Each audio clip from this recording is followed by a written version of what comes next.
ঈশানের খুব কাশি করছে, তাই ভাবলাম যে সকালবেলা তুলসী পাতা, গোলমরিচ, আদা, মধু এগুলো পেস্ট করে। হ্যাঁ কি?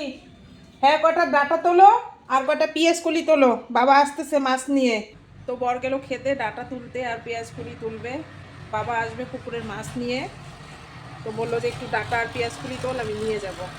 শুভ সকাল আমার প্রিয় বন্ধুরা। কোচবিহার জেলার ছোট্ট একটা গ্রাম থেকে আমি পিঙ্কি আর আমার ব্লগ চ্যানেলে তোমাদেরকে অনেক অনেক স্বাগত আর অনেক অনেক ভালোবাসা। আশা করছি সকলেই তোমরা ভালো আছো, সুস্থ আছো, আর আমরাও ভালো আছি। তা দেখো, এখানে ওই তুলসী পাতা, আদা, গোলমরিচ সব কিছু আমি পেস্ট করে নিলাম। এখন এটার রস বের করে জাল দিয়ে এটার মধ্যে মধু কতগুলা মিশিয়ে মাছ? মা আর ছেলে মিলে খাবো। হ্যাঁ, কাটা মাছে 1 কেজি বেশি আছে। আর কি আছে? তবে হ্যাঁ, কাটা মাছ। আর আমাদের বাঙালিদের ঘরে মাছ যদি আসে তাহলে তো আর কোনো চিন্তাই নেই, মাছে ভাতে বাঙালি। তো মাছ নিয়ে আসলো, দেখি এটার ছোট মাছটাই করব, বড় মাছটা ভেজে রেখে দেব। না, আমি খাইছি তো, আমি অর্ধেক খাইছি। আমি অর্ধেক খাইছি, তোকে অর্ধেক দিচ্ছি, খা। খাইলে কাশি কমে যাবে, কিন্তু মেলায় নিয়ে যাবো আজকে। আর কাশি না কমলে কিন্তু মেলায় নিয়ে যাব না। খাও না বাবা, খাও। খাও, তুমি ভালো তো, তুমি গুড বয়, তুমি গুড বয়, খাও। নাও। 10 মিনিট ধরে ছেলের পিছনে দৌড়াচ্ছি এই রসটা খাওয়াবো বলে। গোলমরিচ দিয়েছি, ঝাল লাগে তাই খাবে না। বলছে যে আমাকে এমনি তুলসী পাতা দাও, ওই প্রত্যেক দিন ঠাকুর পূজা দেই না, সেটার তুলসী পাতা আর বাতাসা মিলে খায়, ওটা অতটা ঝাল লাগে না। তাই ওটাই বলছে যে মা আমাকে তুলসী পাতা দাও। তা অনেক বাবা আতা করে বুঝিয়ে কিন্তু খাওয়ালাম, মানে খাওয়াচ্ছি আর কি, এখনও খাওয়া হয়নি। তো এই দেখো, তো মানে গুড খেয়েই বয়। দৌড়ে গিয়ে মুখটা কুলকুচি করবে, তারপরে জল খাবে। বন্ধুরা, ঈশানের আর আমার স্নান হয়ে গেছে। আজকে একটু তাড়াতাড়ি হলো, এই 2টার মধ্যে আজকে স্নান হয়ে গেছে, কারণ রান্না বান্না বেশি একটা কিছু করি নাই। ওই সকালবেলা তো দেখলেই, তারপরে আর রান্না বান্না কি দেখাবো, ওই একইভাবেই রান্না করছি উনানে, তাই আর কিছু দেখাইলাম না।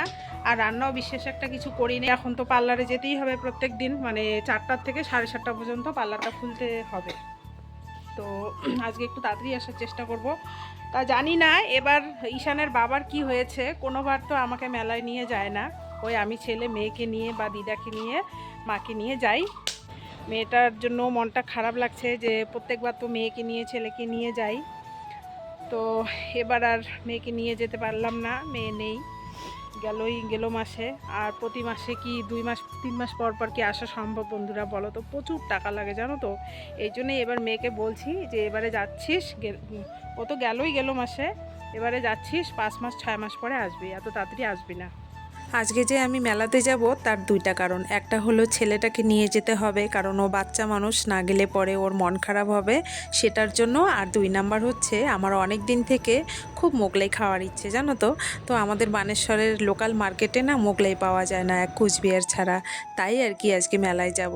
তা দেখো, তোমাদের দাদা 2টো ফুল গাছ নিয়ে আসছে, আমার ভীষণ পছন্দের ফুল, জবা আর হলুদ কালার তো খুবই আমার পছন্দের ফুল। তো দেখো, ওই দুটোকে সরিয়ে রেখে এখন তুলসী তলাটা পরিষ্কার করে ঠাকুর পূজা দেব, দিয়ে একটু খেয়ে দিয়ে চলে যাব আমি পার্লারে। তো আমি পুরো রেডি হয়ে আসি, বাড়ি গিয়ে মেলাতে যাব, এই জন্য পুরো একদম মানে একটু ভালো চুড়িদার পরেই আসি আর কি। ভাবলাম বাড়ি গিয়ে আবার চেঞ্জ করব, ঠান্ডা লাগে সন্ধ্যাবেলা, তো এই জন্য একেবারে রেডি হয়ে পার্লারে আসলাম। তো ভাবছিলাম আজকে একটা কাস্টমার আসলো, তো যেটাই কাজ করুক করবো আর কি। তো আমারও মানে আমার কিছু কিছু জিনিস শেখা হয়েছে আর কিছু কিছু জিনিস শেখা হয়নি। তো ওই যে বললাম তোমাদের যে 4 মাস কাজ করতে হবে আমাকে, আর করতে করতে আমারও এক্সপিরিয়েন্সটা বাড়বে, তার জন্যই পার্লারটা খোলা, পার্লারে আসা। তো চলো একেবারে সন্ধ্যাবেলা বাড়ি গিয়ে তোমাদের সাথে মেলা দেখা হচ্ছে। আজকে মেলায় এসে একটা আকর্ষণীয় জিনিস চোখে পড়ল। একজন মুসলিম ভদ্রলোক ও তার স্ত্রী হিন্দুদের ধর্মগ্রন্থ বিক্রি করছেন। এটা আমার কাছে ধর্মনিরপেক্ষতার প্রতীক মনে হয়েছে। আর ছোট থেকে বড় হয়েছি, কোনো দিন এরকম কথা শুনিও নাই আর দেখিও নাই। আজকে নিজের চোখে দেখে আমি সত্যি বিশ্বাস করতে পারছি না যে সত্যি কি আমি ঠিক দেখছি না ভুল। কিন্তু না, ছোটোবেলার থেকেই জানি আল্লাহ আর ভগবান একই জিনিস, মানে নেগেটিভ ভাবনাটা ঠিক না। তো যাই হোক, সেটা আমি তুলে ধরলাম তোমাদের দেখাবো জন্য। আর দেখো, শুধুমাত্র মেলার ভিউটা নেব জন্য নাগরদোলনায় উঠেছি।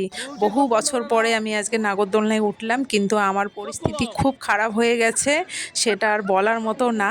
শুধুমাত্র ভিউ নেওয়ার জন্য, যে এত সুন্দর একটা মেলা, খুব ছোটোখাটো মেলা হয় যদিও, তবুও এটার ভিউ নেওয়ার জন্য আমি নাগরদোলনায় উঠেছি বন্ধুরা। আর মানে যার সঙ্গে উঠেছি ওর জোর করাতেই উঠেছি, মানে ও একা উঠবে না, একা তো উঠতে দেয় না, তাই ওর জন্যই শুধুমাত্র ওঠা। মানে এখনো খুব ভক্ত করতেছে বন্ধুরা, প্রচন্ড বমি পাচ্ছে, মানে কি বলবো। এই যে এর জন্য, এর জন্যই উঠছিলাম আমি নাগরদোলনায়, নাহলে আমি উঠতাম না। বাপরে বাপ, মা ভিডিওটা দেখাও তো এখনই।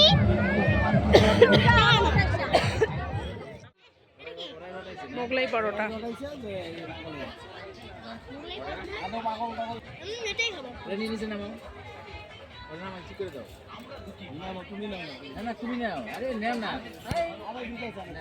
একটা কথা আছে না বন্ধুরা, যে দুধের স্বাদ ঘোলে মেটানো, তো সেরকমই হয়েছে আর কি। যেরকম মোগলাই খেতে চেয়েছি সেরকম তো হয়নি, তবুও ওই বাড়িতে গিয়ে রান্না করব না, তাই মোগলাইটা খেতে হচ্ছে। আর খেতেও চেয়েছি অনেক দিন থেকে, তো যাই হোক, খেলাম।